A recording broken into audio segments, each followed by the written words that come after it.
Millions of car owners are starting to question where the automotive industry is heading, and some are already preparing for what they believe is coming by 2027.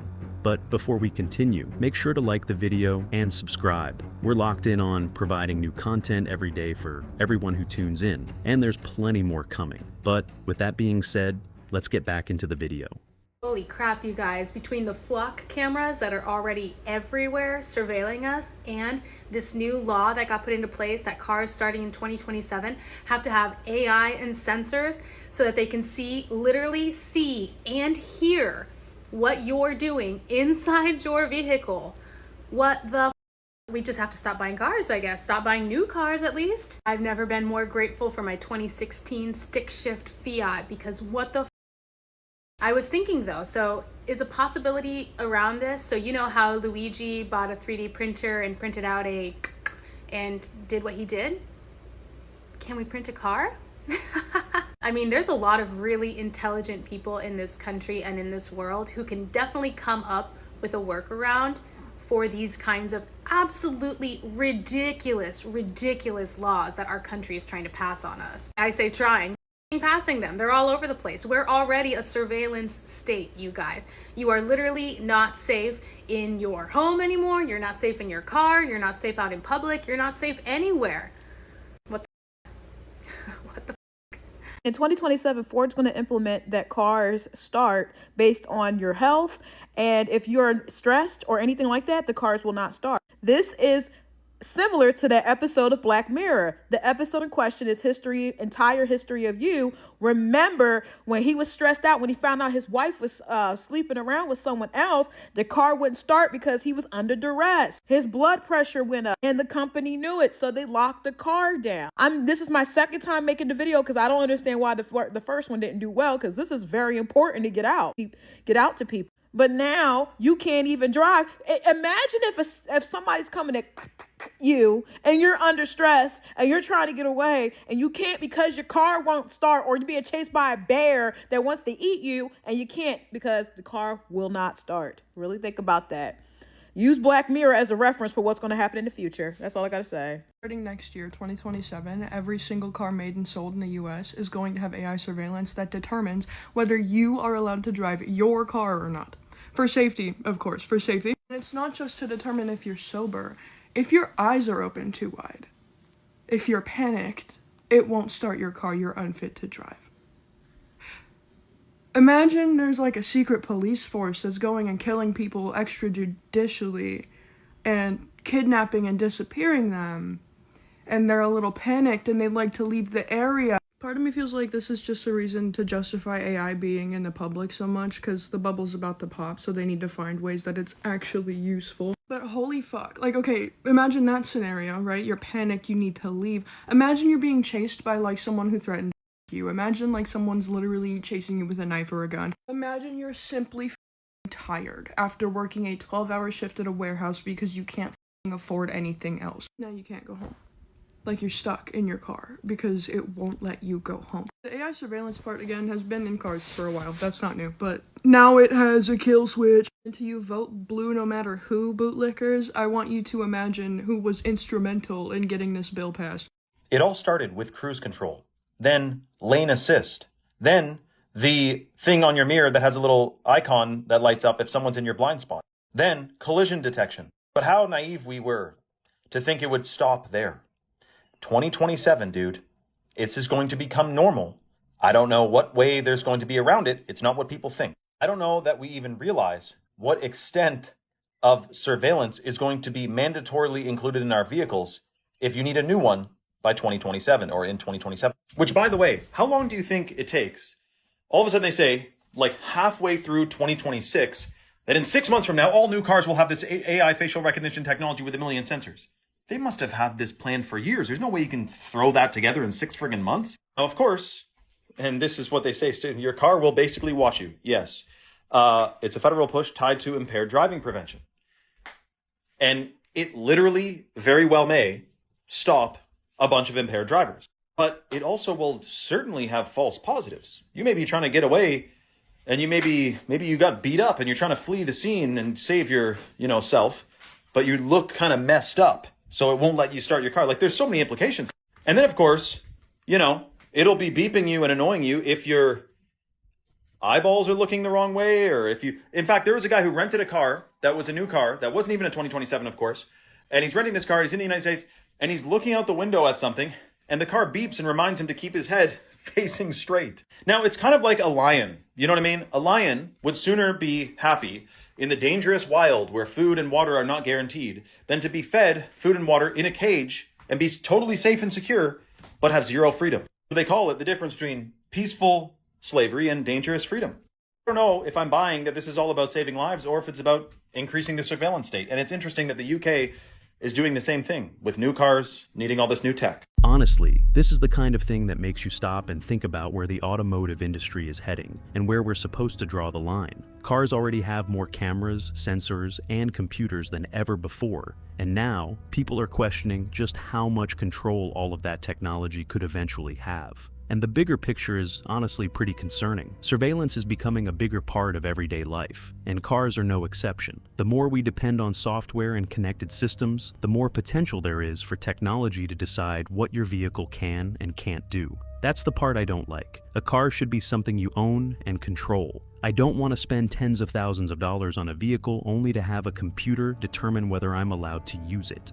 Every single new car is watching you. And no one seems to be talking about this. In 2026, it is a legal requirement for every single car to have these cameras or monitoring systems to make sure the driver doesn't fall asleep. That's what they're calling it. It's driver safety, to make sure you're paying attention. But the way I see it, there is something constantly monitoring you 24/7. You now don't have privacy in your own vehicle. If you've ever driven a Ford Transit before, they tell you you're falling asleep just when you're driving the van normally, and they start alerting you with a red message. Don't really understand how this is so acceptable. We're all just fine with literal cameras staring at us all the time. I don't think it's that far-fetched to worry about people hacking these cars and seeing these cameras and watching you. Not all of these systems use cameras, but a lot of them do. This sort of technology I don't think is actually here to help people. And yep, there's literally nothing we can do about it. If you want to know if the car you're in has it, look on the A pillar here, or look if there's a tiny little triangle here. A lot of cars have the system there. Many new cars have this feature that I'm going to call the Eye of Sauron. This is a driver monitor system that watches your eyes to see what you're looking at if you're paying attention and all of that. To make things even worse, you can't truly fully disable this. You can disable some of the warnings,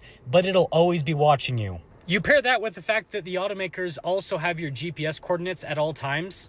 And now you can see why I call this the Eye of Sauron. They're always watching. And finally, this version's very easy to see, but automakers are looking to maybe put some driver monitors up in this area, hide it in the dash, maybe somewhere in the steering wheel. In the future, you won't be able to tell that your car has it, so maybe it's time to buy an old car. Oh, the NARC car rollout 2027, is it really a thing? Is it really the newest, latest Black Mirror episode that we're living in?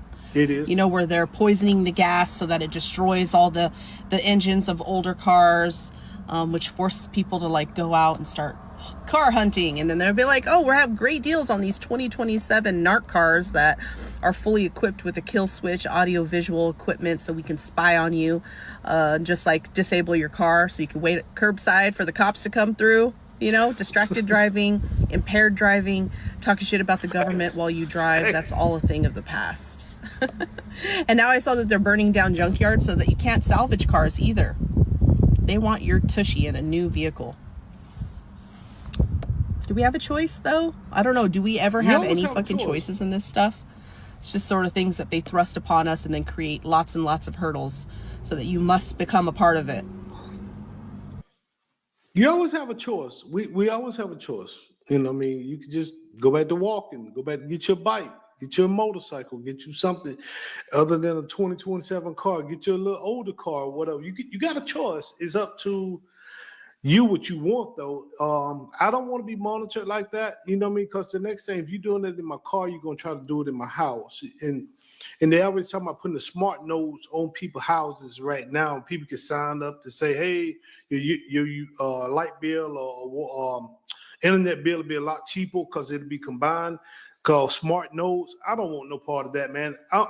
I think we're already being over policed and over surveillance. And I think the more we keep going along with this stuff, man, next thing you know, you're going to have cameras all in your bedrooms, man. And it's going to be like the Truman Show. You know, that movie with Jim Carrey, the Truman Show. So we're going in some bad times right now. But it is what it is. Let's move to the next one. This honestly doesn't feel normal. There was a time when you got into your car, closed the door, and had a little privacy. Now we're putting cameras, sensors, and connected technology everywhere and calling it progress. I'm all for safety, but there's a huge difference between making cars safer and making people feel like they're being watched every time they drive. This is a long way from the good old days of simply getting in your car, turning the key, and going wherever you wanted. Now, I'm no theorist, but don't you think it's a little bit strange at the same time that they announced 2027 new vehicles are going to be scanning your eyeballs off with AI, and there's going to be sensors in the steering wheel, and you got to put both your hands on the wheel at the same time. This is already happening in the UK, otherwise your car will shut off. Don't you think it's a little bit strange that while that's happening, a spontaneous oil shortage is happening, which is making them add more ethanol, or this is the excuse to add more ethanol to the gas, which is horrible for old engines. And then all these junkyards are burning up. Have you not heard? There's been like a bunch of big giant junkyards that have caught on fire randomly. So all the parts, all the old cars, all the old parts for the old cars burning up. The new gas could significantly shorten the lifespan of the old vehicles that are on the road. So all the people who said, you know, I'm just going to keep driving my 1990, whatever, like, I agree, that's cool, but you're going to have to figure out how to get ethanol out of the freaking gas. Otherwise, it's going to prematurely gimp your engine. Furthermore, at the same time that all that is happening, people think you're going to be able to just like jailbreak your car and turn off all that AI crap, not knowing a lot has changed in the last few years for the automotive industry. If you alter something in your computer system of these new vehicles, it immediately sends a tampering notice to like the cloud of the manufacturer of your vehicle and can either stop your insurance or disable the car if you've affected it in a certain type of way. Look it up, dude. They've passed all these laws. So the walls are closing in on, I guess, controlling our modes of transport. Eventually, I think they all want us in a smart bus anyway, hooked up to the AI railroad. I mean, really, this is what's coming around the corner. So why aren't I scared? Because that's a bit of a scary thought, right? Being ruled by AI, all the old cars are gone, we're in universal basic income, it's a total shitstorm. Because I have true, full, unwavering faith that in the end, the good guys win. I do think it's going to get weirder between now and then, 100%. That's not a, but something strange is seriously kicking off, man. Keep your head on a swivel, do not be deceived. Use your discernment. Let me know your thoughts in the comments below and follow for more. In 2027, all new cars are going to have some kind of AI system in it where supposedly if you look drunk, you can't start the car.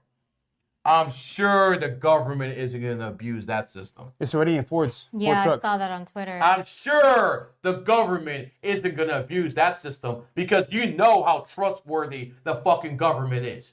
You got me fucked up. Guess what that means?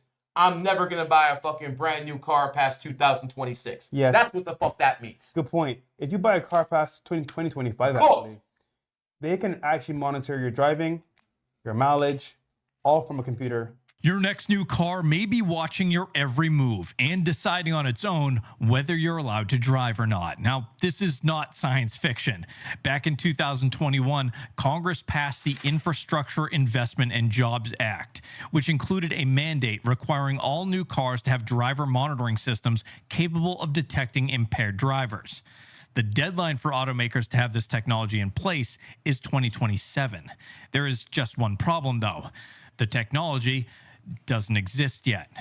The National Highway Traffic Safety Administration released a report to Congress in February confirming that as of right now, there are no in-vehicle technologies capable of accurately detecting whether a driver is impaired.